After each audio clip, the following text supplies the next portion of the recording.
This program, produced just before Vincent Price's death, is dedicated to him, his celebration of life, and his many accomplishments. Remember Lon Chaney, Boris Karloff, Peter Lorre? Well, this guy is really the last of the great horror stars, a man who personifies the dark and evil of the human race. But as anyone who knows Vincent Price will tell you, there's no nicer guy in Hollywood. I'm Peter Graves, and this is Biography.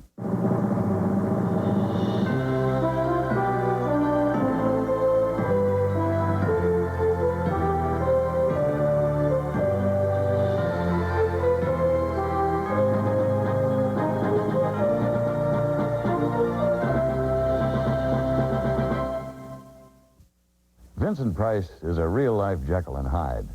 On screen, he's the acknowledged master of the macabre, the creep of creeps who's played everything from homicidal husbands to demented doctors. Off camera, he is witty, urbane, a true Renaissance man.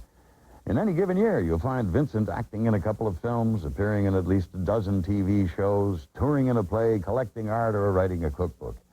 But most of all, Vincent is a man who has never taken his career or himself too seriously. Good evening. I'm your host, Frederick Lauren. Since we're all strangers to each other, let's get acquainted with a drink, shall we? Vincent Price did so many movies that kids knew that then they would go see anything that he was in. He could open a picture. I warn the audience.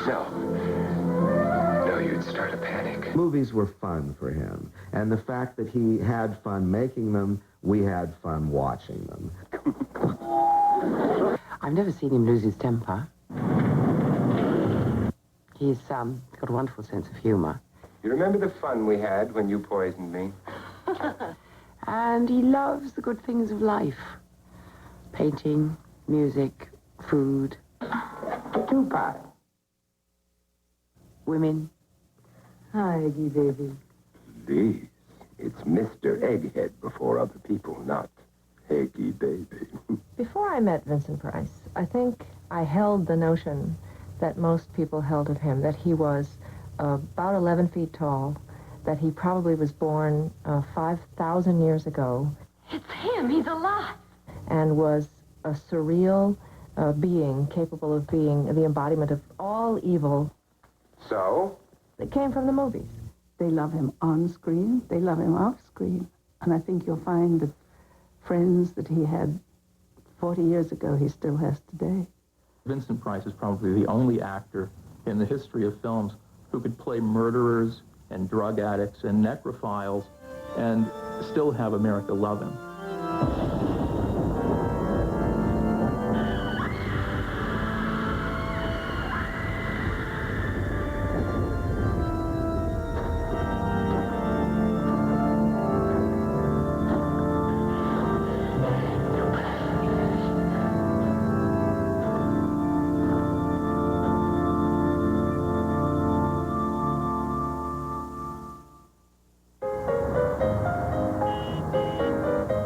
Vincent Price was born in St. Louis in 1911 to a well-to-do candy-making and baking powder family. The Price family was socially prominent, tracing its ancestry to the Mayflower, and young Vincent inherited early an interest in the cultural side of life.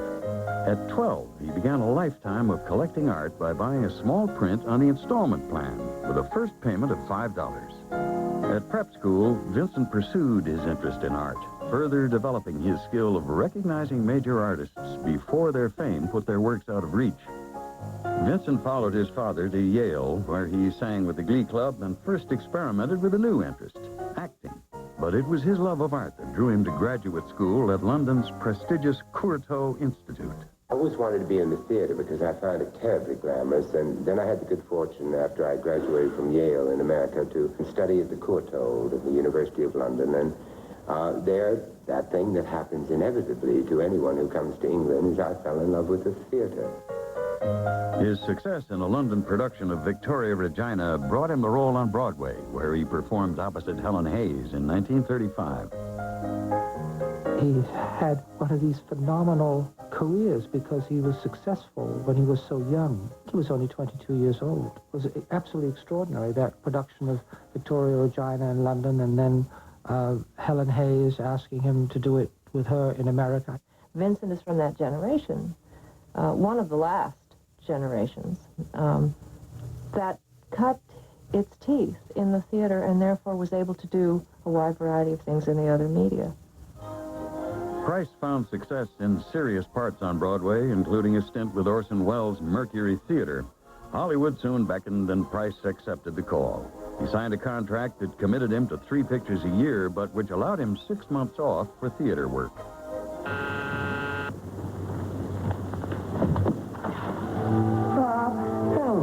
His first film was a screwball comedy in which he was completely intimidated by the established star, Constance Bennett. You're like a scared chipmunk. I was scared, but I'm not anymore. In 1938, he also married actress Edith Barrett, and 3 years later they had a son, Vincent Barrett Price. It seemed by now that young Vincent's father would remain a leading man on stage and screen, although acting was always in part a means to indulge his interest in art. In Hollywood, Price became part of the studio system, moving from Universal to Warner Brothers to 20th Century Fox, making picture after picture. In the film Tower of London, Vincent played the prince drowned in a wine vat by 2 actors who would long remain friends, Boris Karloff and Basil Rathbone. Boris and Basil were kidding me. You know, they're saying, what are you going to do in that vat? It's all such clean water and everything. So they said, we'll fix you. And they kept throwing cigarette butts and old Coca-Cola bottles, and anything they could find lying around the set was thrown into this vat. And when I got thrown into it, I had to go down to the bottom of it and hold on to an iron railing and hold on long enough for them to let the lid down and play a scene. And I said, well, what if the lid gets stuck? And they said, oh, don't worry, we got men with act. And it did get stuck, but they finally got it open.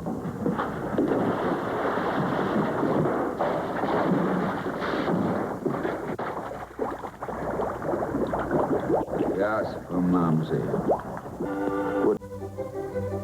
Vincent's popularity grew throughout the 40s in films like The House of Seven Gables and his favorite, Laura. You're Laura Hunt, aren't you? Yes. I'm Shelby Carpenter. Want to dance? But it was the 1946 film Shock that first established Price's mastery in the role of villain. Shock is a film that Vincent Price did with Lynn Barry, and it was probably his first truly villainous role. You feeling any better today? I'm all right. There's nothing the matter with me. Miss Jordan tells me that you're still talking about some woman I'm supposed to have killed. I've asked you to stop thinking about such things, Mrs. Stewart. But it was your own wife. You're losing your mind, Mrs. Stewart. No. Losing your mind.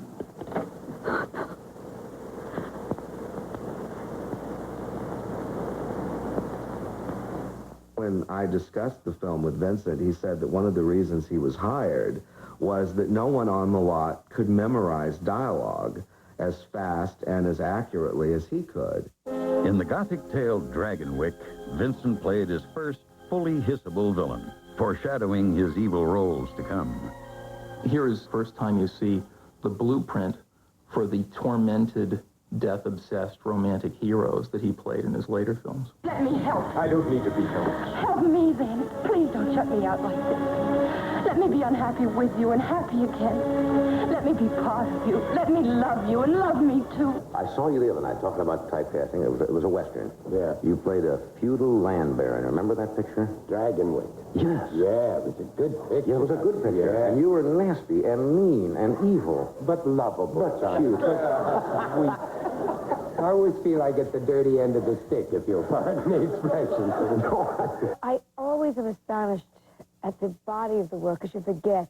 You know, I'll be lying in bed and there'll be Song of Bernadette and there's Vincent, you know, and there'll be a terrible movie with Jane Russell and there's Vincent.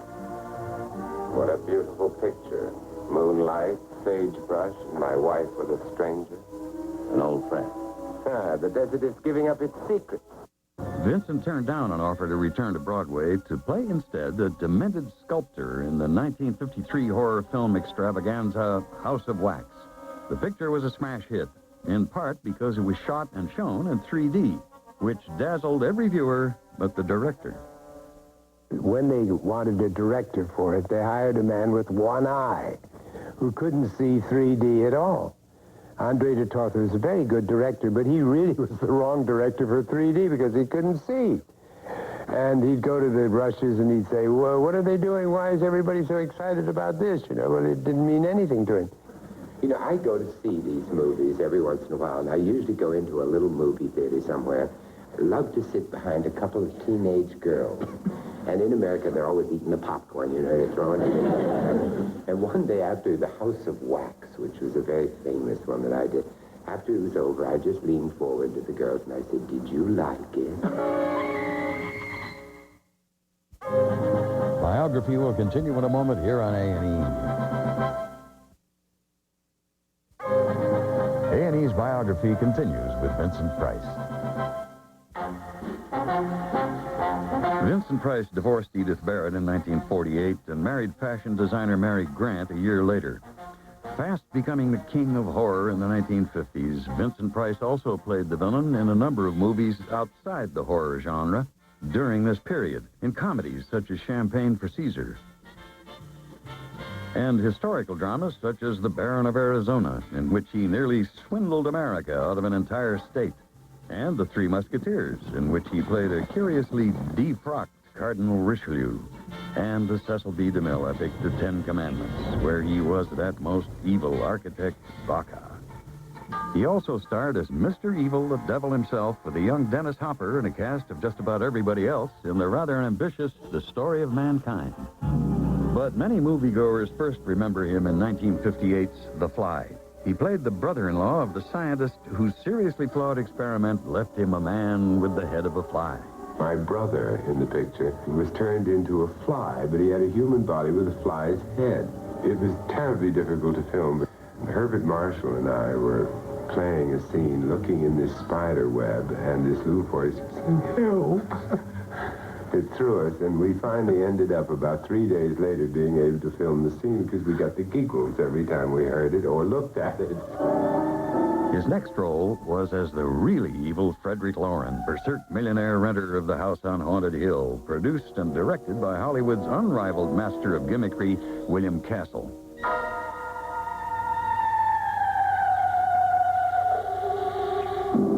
He wasn't a great movie director, but he knew how to put this kind of film together.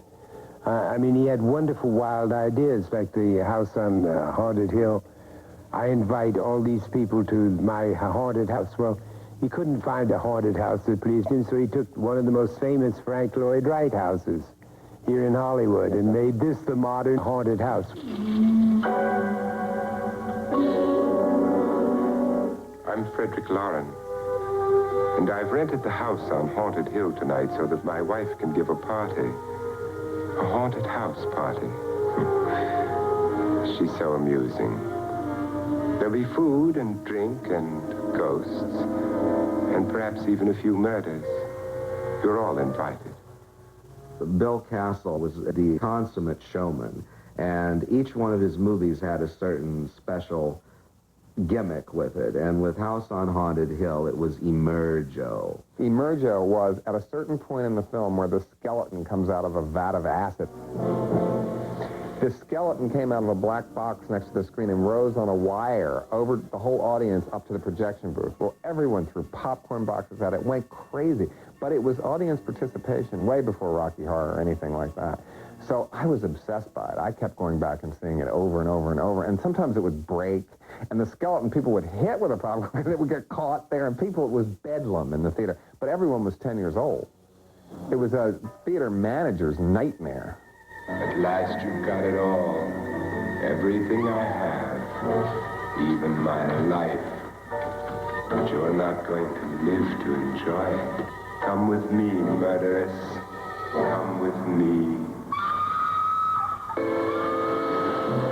It was kind of disconcerting to go into a theater where all you heard screams.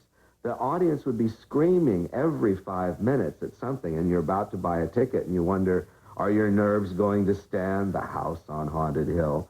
It's a pity you didn't know when you started your game of murder that I was playing too. Price's next film for William Castle was the even more gimmicky The Tingler. The Tingler is my favorite of all of them, of all the William Castle films. In that one, it had this perceptor, where actually the buzzer went off under your seat and gave you, not a shock, but you thought it was a shock. It was just a motor moving. And for the first time in motion picture history, members of the audience, including you, will actually play a part in the picture.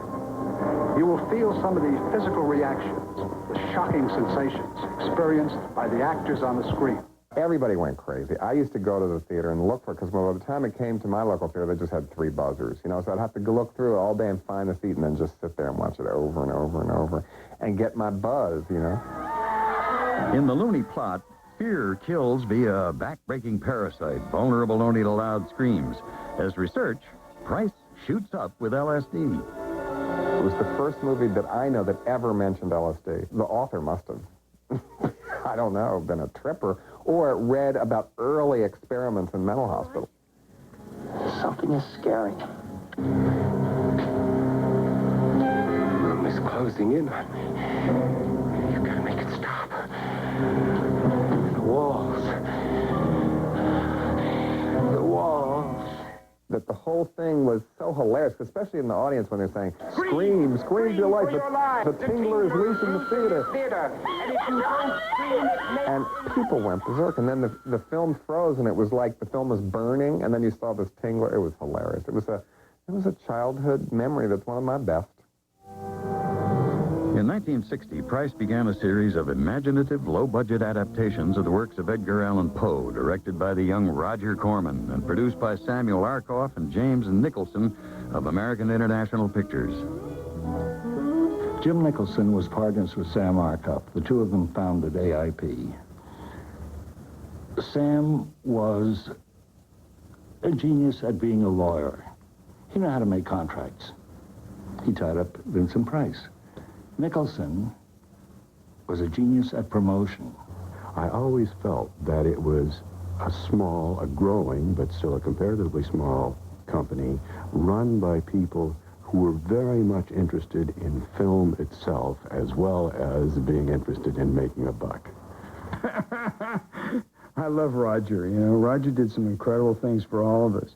But, you know, Roger was the stingiest man in the world. I mean, it's like, you know, it's like those stories of J. Paul Getty taking everybody to dinner and then having everybody pay their bill. Roger had proved himself a really brilliant fledgling filmmaker, and this was his chance to really show it. Roger had a genius for hiring wonderful people. Corman would give us film. We could go out and direct second unit. He'd never pay us, but he'd give us film that we could use and cameras that we could use. So we all started out there, and Vincent was the one that was supporting the whole thing because he was starring in movies that were actually making money, the horror films. The first film in the Poe series was The Fall of the House of Usher. Price played Roderick Usher, the tormented master of the old New England mansion, determined to end his family's history of madness by entombing his sister. I felt that Roderick Usher was a man of intelligence, of sensitivity, of breeding. And Vincent, to me, has been the epitome of that type of actor. It was a gamble, and I think there comes a time in your career, in everybody's career, as you read about the actors that have made it in Hollywood, there comes a point where you suddenly say, money isn't everything. I want to take a gamble on something I believe in. I believe that the works of Edgar Allan Poe had never really been properly done. For hundreds of years, evil thoughts and evil deeds have been committed within these walls. The house itself is evil now. Biography will continue in a moment here on A&E. A&E's biography continues with Vincent Price. By 1960, Vincent Price was in danger of becoming typecast as a gothic horror film villain, and other kinds of roles simply were not being offered him. He was making horror films for AIP. My God, he's not, you know, he's not good enough to be in our precious movies, and it's just that kind of business. Oh, I think Vincent is one of those people who's extraordinarily underrated by the profession. As a character actor, he successfully turned it into a career that lasted longer than it ever would have if he hadn't. Price realized that one way of keeping himself in demand was by sometimes adding a self-mocking, tongue-in-cheek approach to his portrayals of villainy, first in a new crop of Gothic horror films. When Marlon Brando and the Mumblers came out, you know, that we were no longer in demand as sort of drawing room comedy actors, so the few of us who wanted to survive went into costume pictures, into Gothic tales, really, and they've been very successful. Vincent Price's next film for Roger Corman was a bigger box office success, although Price called his acting in it a bit hokey. Is that you, Elizabeth? The Pit and the Pendulum is one of those hand-wringing, very, very heavy on the sauce Vincent Price performances. In it, thanks to Richard Matheson's hopelessly fruity dialogue, you get the over-the-top performance that was to be Vincent's stock in trade. The blood of 1,000 men and women was spilled within these walls. Limbs twisted and broken, flesh burned black. You have the problem of playing something that is really unreal. Most of them are sort of almost like fairy tales, you know, and particularly the Edgar Allan Poe things, and you have to bring them to life. And you can't just play them straight or they don't come to life. They have to be overplayed. Even when he is over the top, I can't think of any other actor who is as entertaining to watch on a bad day. You are about to enter hell, Bartholomew. Hell! The netherworld, the infernal regions, the abode of the damned, Gehenna, Naraka, the pit, and the pendulum. When he goes over the edge, about a half an hour before the end of the film, you're seeing Vincent at the peak of his good qualities and also of his bad qualities.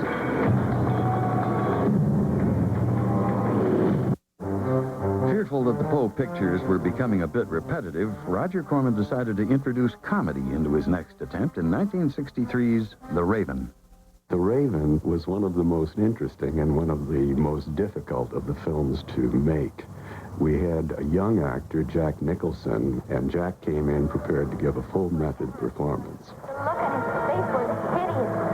His eyes glittering like those of a maniac, his lips drawn back, his teeth clenched tight, his breath harsh and rapid. We had Boris Karloff, who was trained only in the classical field and came in ready to give the exact performance written in the script and nothing else. We had Vincent Price, who had been trained in the classical field, yet at the same time understood some of method technique. Jellied spiders, yes. Here we are. Evaporated bat's blood. Or do you prefer dehydrated? I don't care. And then we had Peter Lorre, who had come out of the improvisational scene in Berlin, who barely glanced at the script and came in ad-libbing his way all the way through. It was interesting, to say the least, to work with all of them. What a night. What a night. Oh, dear, oh, dear. What is it now? Dead man's hair. What about it? We're out of it.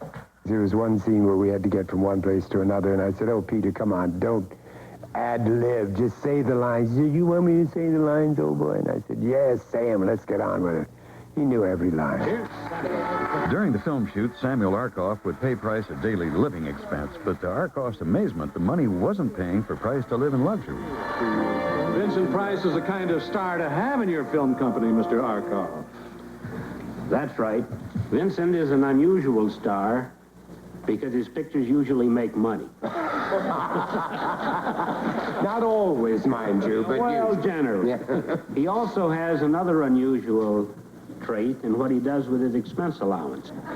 Now, we all had illusions that Vinny was living like an oriental potentate in some deluxe London penthouse. But much to our surprise, we discovered he was living in a modest room in a quiet hotel in a London side street, and the explanation, he was using most of his expense money to buy objects of art. Trouble with you, Mr. Scratch, is that you know nothing about painting. I've never pretended to be an art expert. But he was an art expert, having long written and lectured on the subject all over the country. In fact, Price now had a national reputation, both as an authority on art and as an enthusiastic propagandist for the notion that art belonged to everyone. There was no one else in this city, which was an artless city at the time, that collected abstract painting except for Vincent Price. I watched Vincent as he would proclaim about how art is for everyone and go out and collect things from art schools and from find Grandma Moses types, primitive people that had never shown before, and bring their work into Sears and Roebuck network. When it comes to decorating a room, I can't get enough color. Rich, beautiful color. You're listening to Sometimes Vincent I Price, feel as though- the famous art collector and design authority. Price's standing as an art authority led to a unique arrangement with Sears Roebuck in 1962. Price was hired to choose artwork to sell through Sears stores, and the Vincent Price collection was a great success. Back on the sound stages, Roger Corman directed Price in Mask of the Red Death in 1964. The Mask of the Red Death, it had nothing to do with Edgar Allan Poe whatsoever, really. Most of the Poe pictures were not Poe pictures. Most of them were not based upon anything that Edgar Allan Poe had written. Edgar Allan Poe would spin around in his little drunkard's grave if he knew what we were doing. The Tomb of Ligeia was the last, and to both Price and the critics, the best Roger Corman film in the Poe series.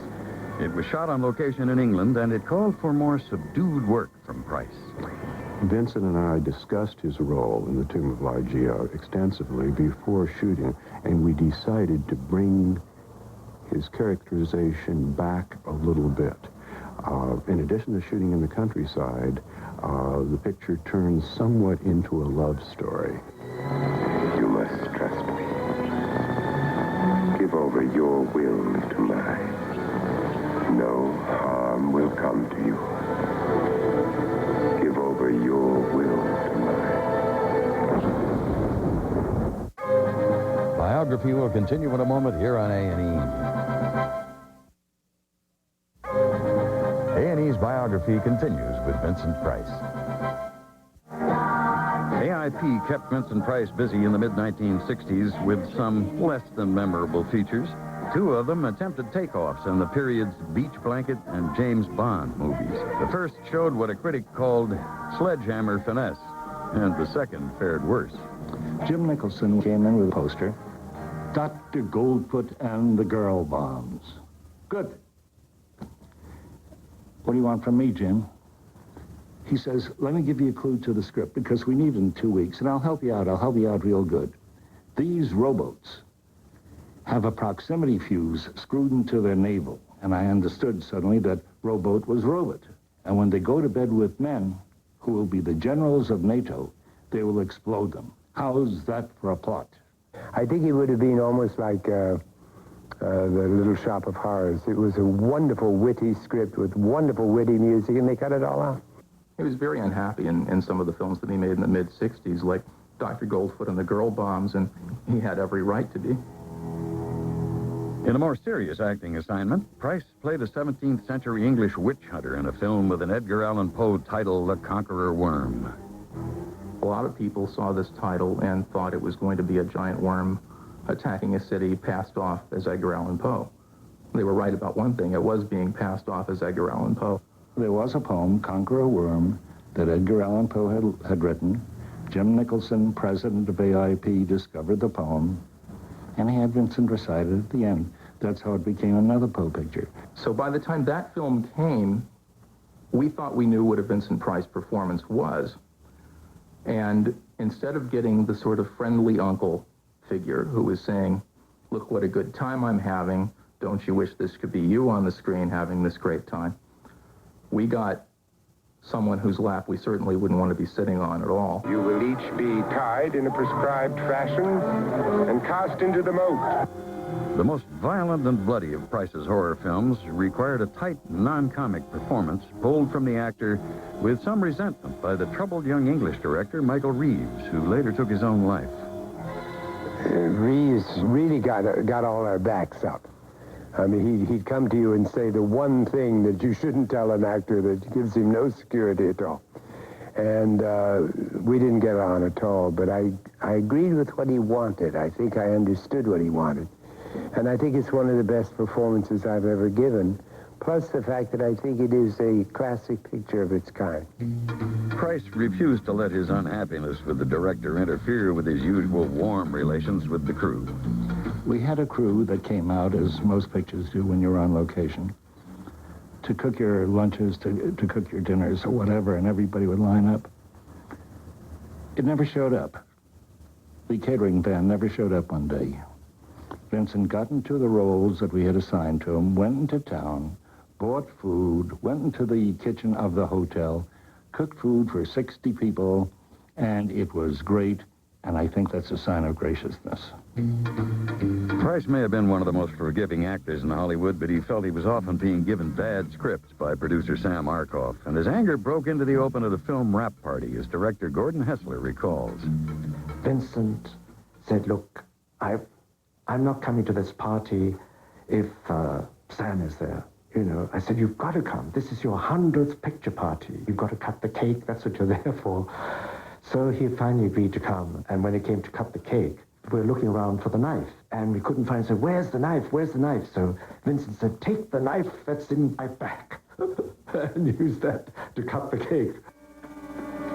But Price was never totally dependent on Arkoff. He was also getting a great deal of television work throughout the 50s and 60s. Thought you could get away from the old professor, didn't you? Didn't you? You know, we do what we can to keep working. My name is Dr. Sigmund Freud. Sigmund Freud? LLD, LLD, LLD. What's that stand for? La-di-da-di-da-di-da. Suddenly, when you say to somebody doing a retrospective of Vincent Price's career, did you also know that he did the Mod Squad, you know, or like appeared on Hollywood Squares, or something will come up for which Vincent might say, oh, please, I'll actually pay you not to mention those things. And I do many very distinguished things on televisions.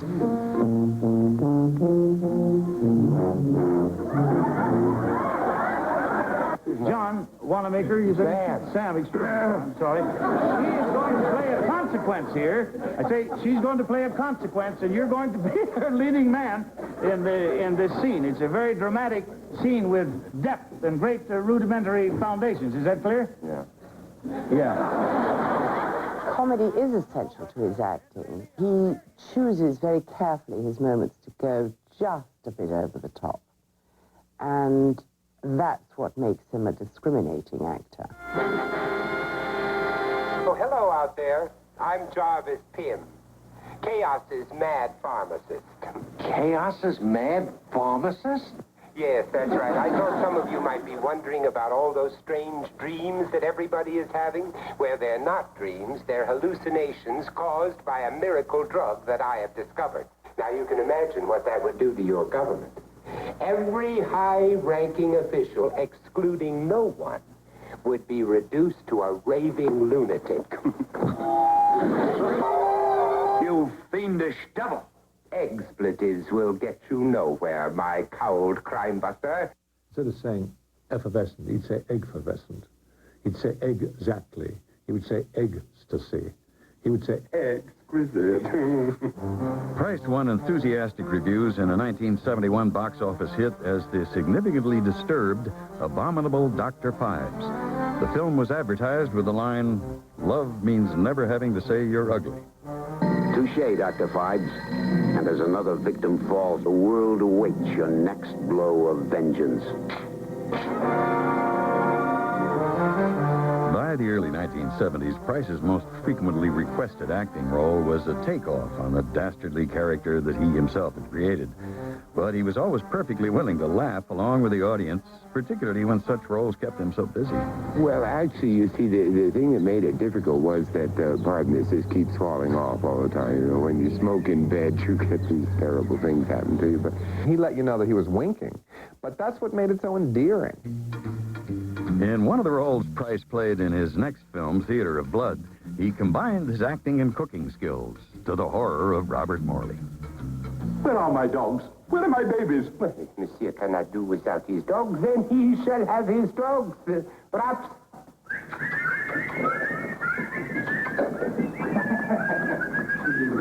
You see, Monsieur, 2 dogs, 2 pies. But in Theater of Blood, for instance, I play 8 Shakespearean parts. Now, I'm an old Shakespearean ham actor, and I don't win the Critics' Circle Award. So, to get even with them, I kill off all the critics. It was great fun, you know, because every 3 or 4 days I would be acting with another great actor like Harry Andrews or Coral Brown or Diana Rigg or Arthur Lowe. It just went on and on.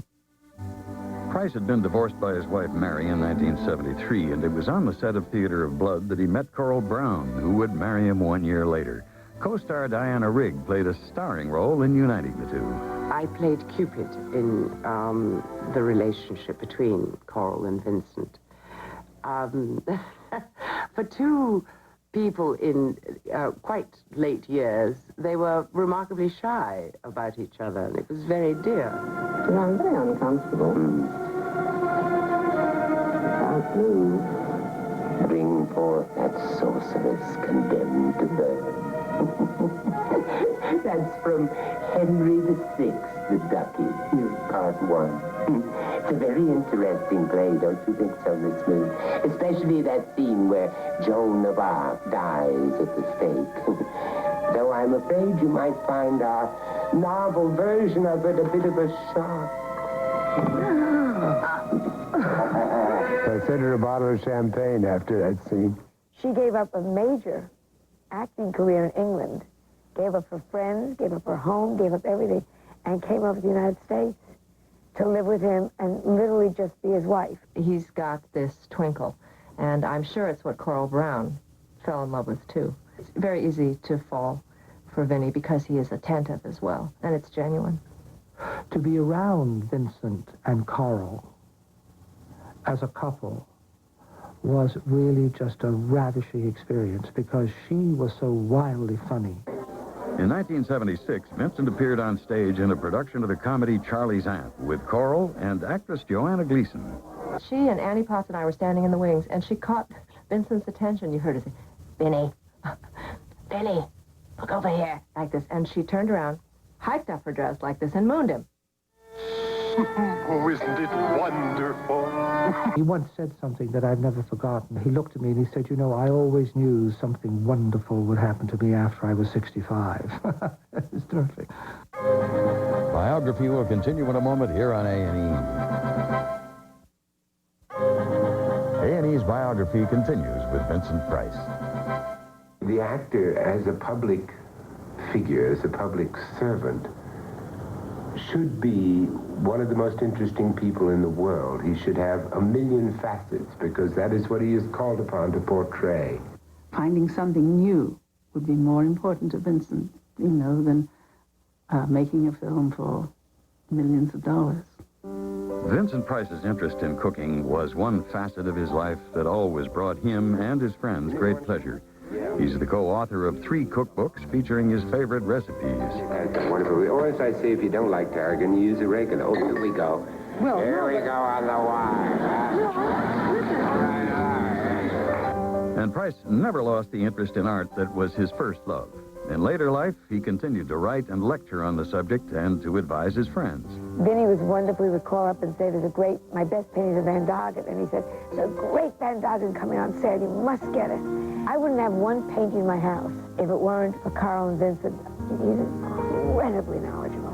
Really taught me what it was to give my collection a look. Love the hair. Price's passion for art led to a close relationship with East Los Angeles College. After a lecture on art he delivered there in 1951, he kept in close contact, donating works and encouraging students whenever possible. Hello, how are you? I came to see your things. Oh, I'm Looks so glad. great. Oh, look at it. It's super. I'm just beginning, sir. Painting the mountain through a bottle. It's very nice. The community college's Vincent Price Art Gallery now has a $5 million collection of about 1,500 works. Most were donated by Price, with others from friends who shared his delight in this oasis of art in East L.A. This is Puvis de Chavannes, a little sort of gouache drawing. This is Picasso, one of the most famous of all modern prints. When I gave him, it wasn't that famous. But probably the most famous teacher in Los Angeles was a man named Rico Lebrun, who died a few years ago, and he was a great friend of mine. One day he said, would you pose for a picture for me? This is a portrait that he did of me. It's rather sinister looking, but then I'm a sinister fellow. But on the professional front, Price's reign as king of the horror film inevitably ended. Hollywood changed, and the old stylish and macabre notion of horror gave way to the far more violent and explicit. Price noted the change in the 1974 film Madhouse. Just like the great days, eh? No. In our day in Hollywood, the monsters didn't need makeup. They just came as themselves. I think Vincent's films depended much more on atmosphere and audience's imagination. And they were sort of creepy as opposed to horrible. As the horror roles dwindled, Price gained the time for other projects, such as supplying the voice of Ratigan in Disney's 1986 animated feature, The Great Mouse Detective. And in the 1987 film, The Whales of August, he co-starred with Lillian Gish and Bette Davis as a charmer dependent on the kindness of his hosts. I am the threat to their togetherness for a minute, a very minor threat. But my character is a fellow who visits friends. I've known a lot of people like that in my time, or at least eat off them. I should not have intruded on you this morning. Nonsense. No, truth. No, I was following an instinct of many years, and your very astute sister recognized it. I have once again been set adrift. He wasn't particularly funny. He didn't overplay it. He didn't go over the top. He was playing a Russian aristocrat. He was superb in it. But all these years, what have you done? I have spent my life visiting friends. A great fan of Vincent Price is Tim Burton, the young director of the Batman movies, who asked Price to play the role of the master puppet maker in Edward Scissorhands in 1990. It was a collaboration Burton had long looked forward to. People were coming up to him, like, young and old alike, like, oh, I was the prop man on The Mad Magician. You know? And somebody else would come up and, oh, yeah, I worked on, whatever. I mean, it was incredible. I mean, he's such an amazing man. It was a real thrill for me to work with him again. Young and old love him because he's always delivering these spectacular performances. Vincent has broad appeal because he's timeless. Clearly, besides the pleasure he gives in his performances, Vincent Price has become endeared to his friends because of the great enjoyment he takes in the life he's led. I'd like to quote for you, dear, a bit of Vincent Price philosophy. He said, the man who limits his interests limits his life. There's a whole world up there on the stage and the screen, but there's a bigger world off of him. After all, he knows we're just actors, you know, and so he doesn't give it any kind of self-importance beyond what it requires for the role. My feelings towards Vincent, of course, are those of great affection and, you can almost say love.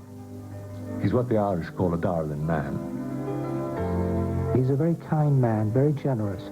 He also has an incredible spirit and a pristine character. He's a marvelous, marvelous man. He's a great lesson in life. Oh, I think I've lived a wonderful life. I really have. I've been in the arts and in the entertainment business, and I've written cookbooks, and I've done all kinds of things. I'd sort of like to be remembered for a fellow who took a crack at everything. It's difficult to pick a favorite Vincent Price performance, but maybe his most unique contribution to the world of movies is his style and his humor. In each of his films, Vincent seems to be winking at the audience and showing us just how much fun he's having. I'm Peter Graves for A&E. Until next time on Biography.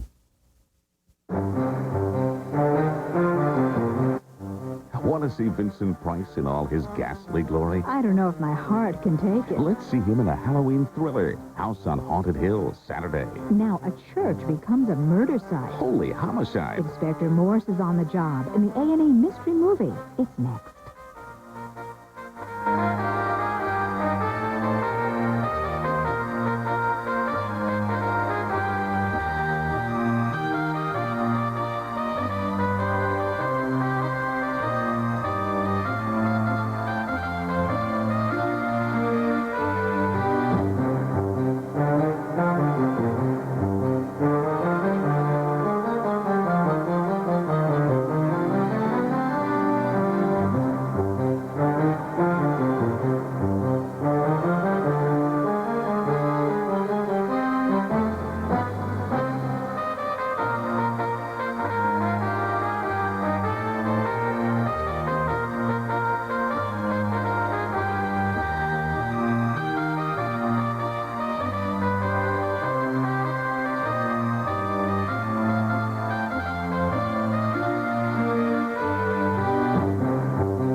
This program, produced just before Vincent Price's death, is dedicated to him, his celebration of life, and his many accomplishments.